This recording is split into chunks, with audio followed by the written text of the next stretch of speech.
पिछले 30 वर्ष में बिहार में जितने लोग सांसद विधायक बने हैं वो किसी भी दल से बने हो, सिर्फ 1250 परिवार के लोग ही, ये रिवीलिंग डेटा है, सिर्फ 1250 परिवार के लोग ही बिहार में सांसद विधायक पिछले 30 वर्ष में बने। दल कोई भी रहा हो। आपको एक उदाहरण देता हूं। यहां पर अभी डिप्टी सीएम है सम्राट चौधरी जी, वो भाजपा के नेता हैं। सम्राट चौधरी जी कौन है? इनके पिताजी हैं शकुनी चौधरी। शकुनी चौधरी जी जब कांग्रेस का राज था तो उसमें विधायक और मंत्री थे। जब लालू जी का राज आया तो शकुनी चौधरी जी उसमें भी विधायक मंत्री बने। जब नीतीश जी का राज आया तो उसमें भी विधायक मंत्री शकुनी चौधरी बने। जब मांझी जी बने तो उसमें भी शकुनी चौधरी विधायक मंत्री थे। और आज जब भाजपा को भी बनाना हुआ तो उसको भी कोई सामान्य कुशवाहा नहीं मिला, उसको शकुनी चौधरी का बेटा ही मिला। तो चंद परिवारों का राजनीति पर ऐसा कब्जा है कि उससे बाहर राजनीति जाती ही नहीं है।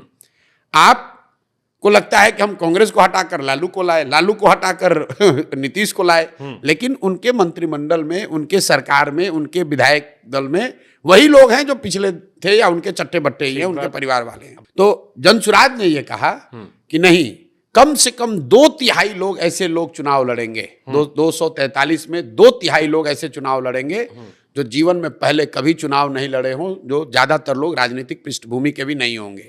अब आप ये कहेंगे 100% क्यों नहीं? इस पर भी बड़ी लंबी चर्चा चली है कि भैया इन 1200 परिवार को तो आप बैन ही कर दो। हाँ, लोग ये कहते हैं जो उसमें आके, लेकिन जब सब बदल रहे तो ये भी बदल दो।